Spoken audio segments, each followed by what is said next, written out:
Hello my dear friends, welcome to doctor Kalam institute of science and education. मैं आज ये video specially class 12 के जितने भी स्टूडेंट्स हैं उन सभी के लिए बना रहा हूँ जो स्पेशली साइंस लेकर के परस्यू कर रहे हैं। तो कलाम इंस्टीट्यूट का क्लास 12 का जो रेगुलर क्लासरूम कोर्स है मैथमेटिक्स के लिए, mathematics for class 12 board exams and for your JEE Main advanced और जितने भी कंपटीशन आते हैं उसके रिगार्डिंग, वो सारे चीज़ का प्रिपरेशन के लिए जो हमारा ईयर लॉन्ग कोर्स है वो स्टार्ट हो रहा है 10 मई 2021 से। अगर आप कलाम इंस्टीट्यूट के साथ जुड़ना चाहते हैं और थ्रू आउट द ईयर अगर आप अपना तैयारी हमारे साथ करना चाहते हैं तो बिल्कुल अकॉर्डिंगली आप रजिस्ट्रेशन चल रहा है, अपना नाम रजिस्टर करवा सकते हैं अकॉर्डिंगली। अगर मैं थोड़ा सा डिटेल में आपके साथ बात करूं तो आप ये समझ पाएंगे कि एग्जैक्टली जो हमारा ये कोर्स है वो अभी 10 मई से लेकर के अगले साल 2022 जब तक आपका जेईई मेंस के बाद एडवांस ख़त्म नहीं हो जाता है तब तक ही थ्रू आउट द ईयर चलता रहेगा। अभी लॉकडाउन का सीन है, लॉकडाउन जब तक कंटिन्यू रहेगा तब तक क्लासेस ऑनलाइन चलेगा एंड देन जैसे ही वो लॉकडाउन का सीन ख़त्म होगा वही ऑनलाइन शिफ्ट हो जाएगा ऑफलाइन में। तो ऑनलाइन में हमारा यूट्यूब लेक्चर्स रेगुलर आपको मिलता ही जाएगा और साथों साथ उसका जो भी डाउट्स डिस्कशन है या फिर जो भी स्टडी मटेरियल है उसका एंटायर डिस्कशन वो जूम सेशन के थ्रू होता है।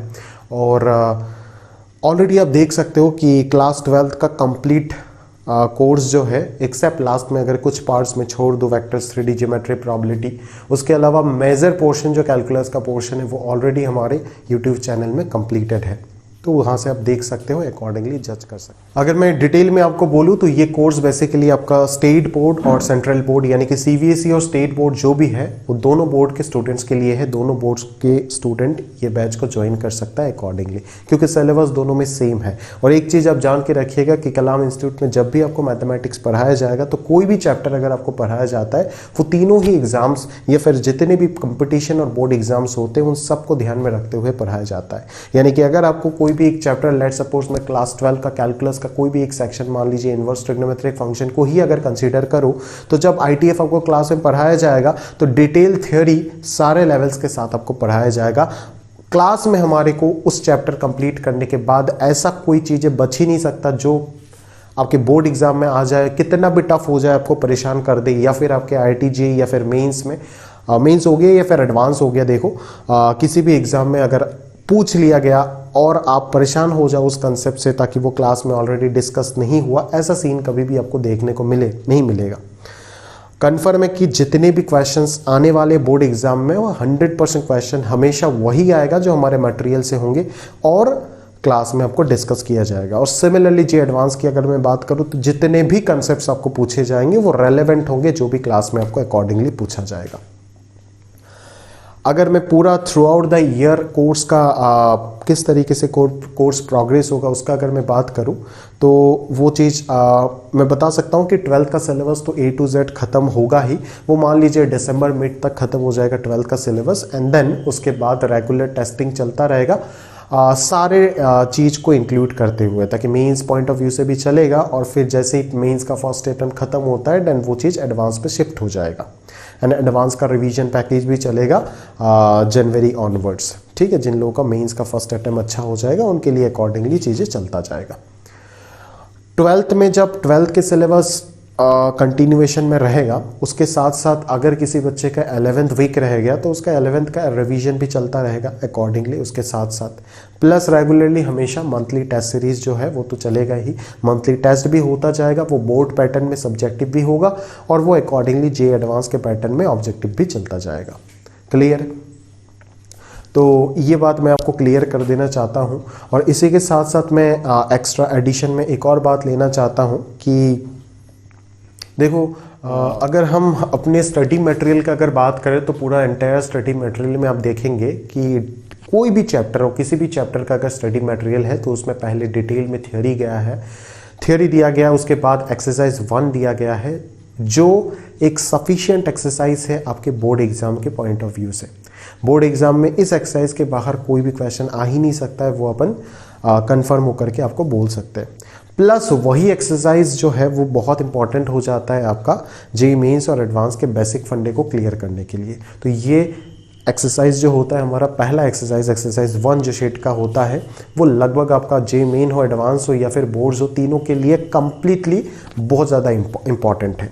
फिर जो एक्सरसाइज 2 आता है हमारे पास वो उसमें सिर्फ प्रीवियस ईयर क्वेश्चन होते हैं। किस एग्जाम का प्रीवियस ईयर क्वेश्चन होता है वो बेसिकली सीबीएसई या फिर स्टेट बोर्ड में जो भी प्रीवियस ईयर क्वेश्चन आए हुए हैं वही उसमें रहता है। फिर एक्सरसाइज 3 जो होता है वो प्योरली जे एडवांस पे बेस्ड रहता है। जे एडवांस के लेवल में क्वेश्चंस उसमें भरे पड़े दिए जाते हैं और रेगुलरली क्लास में डिस्कस कराए जाते हैं अकॉर्डिंगली। और लास्ट में फाइनल एक और एक्सरसाइज 4 रहता है जिसका 2 पार्ट रहता है, जे मेन और जे एडवांस। उसमें जे मेन्स के जितने भी पिछले 20 साल में और ऑनलाइन में जितने भी क्वेश्चंस आए हैं वो सारे क्वेश्चंस रहते हैं। हर चैप्टर से मान लीजिए 50-60 क्वेश्चन हो ही जाता है। और सिमिलरली उसी एक्सरसाइज 4 का एक और पार्ट रहता है जे एडवांस का पोर्शन, जिसमें पिछले 40 साल में जे एडवांस में जितने भी क्वेश्चन आईटीजे ने पूछा है वो सारे के सारे चीज कवर्ड रहता है। उसके आगे अगर मैं बोलूँ कि क्यों आप इस बैच को ज्वाइन करेंगे या फिर क्यों आपको ज्वाइन करना चाहिए, क्योंकि ये सबसे यूनिक इसीलिए है क्योंकि इस कोर्स में आपको जितने डाइवर्सिटी के साथ चीज़ें आपको मिलेगा एक ही जगह पे सारे लेवल में जैसे आपको मिलेगा वो शायद ही आपको कहीं पे मिले हमारे हिसाब से। और उसको मेरे को बताने का ज़रूरत नहीं है, वो चीज़ हमारे चैनल में जाकर के आप 12 का या फिर 11 का प्लेलिस्ट में जाके किसी चैप्टर को 10 मिनट को देख के आप जज नहीं कर पाएंगे। आप प्रॉपरली एक चैप्टर को कंप्लीट करके देखिएगा कि किस लेवल से किस लेवल तक चीज़ों को ले करके जाया गया है। ठीक है, तो अकॉर्डिंगली अगर मैं बोलूँ तो उस तरीके से आप चीज़ों को जज कर सकते हैं। और फाइनली अगर मैं बोलूँ तो ये हमारे लिए बहुत खुशी और गर्व की भी बात है कि अगर मैं 2021 का जेईई का रिजल्ट हाईलाइट करने का कोशिश करूँ तो आप देखोगे कि हमारा एक क्लासरूम कोर्स के बच्चे जो भी है 2019 में जो लोग ज्वाइन किए थे हमारे साथ, अगर मैं बोलूँ सबसे पहले आप देख रहे हो तो कांगशु गुनिक जो 2019 में बराक वैली का HSLC टॉपर था, उसने आप देखोगे तो मार्च अटेम्प्ट में जेईई मेन में 208 नंबर स्कोर किया है। उसमें से मैथ्स में ही उसका 76 मार्क था। सिमिलरली अगर मैं एक और बच्चे का बात करूँ अर्चीस मान, उनका भी लगभग मान लीजिए 97 परसेंटाइल आया था फरवरी अटेम्प्ट में मैथ्स में।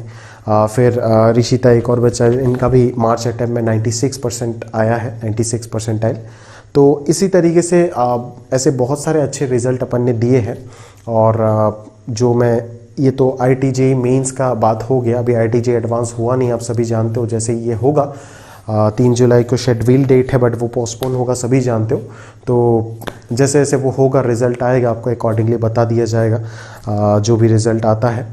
फिर उसके अलावा भी अगर अपन बात करें तो आप देख सकते हो कि जो मैथ्स के फील्ड में जो सबसे टफ कंपटीशन माना जाता है इंडियन नेशनल मैथमेटिक्स ओलंपियाड इनमो, उसमें भी अगर मैं सिलेक्शन का बात करूं तो इनमो का एग्ज़ाम के लिए टोटल 9 स्टूडेंट पिछले 2 साल में कलाम इंस्टीट्यूट से सेलेक्ट हो गया है।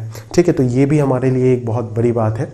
तो इन सभी पॉइंट्स को मैं ध्यान में रखते हुए बोलूँगा कि ये बैच अगर आप ज्वाइन करोगे तो ये आपके लिए सबसे फ़ायदे का चीज़ होगा। और इससे अच्छा मेरे को नहीं लगता कि शायद ही आपको समराइज़ करके कहीं पे भी मिल सकता है। तो डेफिनेटली आपको ज्वाइन करना चाहिए। अकॉर्डिंगली अगर आप ज्वाइन करना चाहते हो तो ज़रूर आप अकॉर्डिंगली कांटेक्ट कर सकते हो, जो भी आपको कांटेक्ट दिया गया है।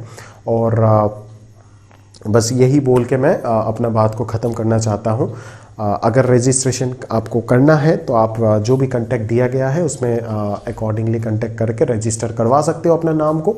और क्लासेस जो है वो अकॉर्डिंगली 10th ऑफ मई से स्टार्ट होने वाली है।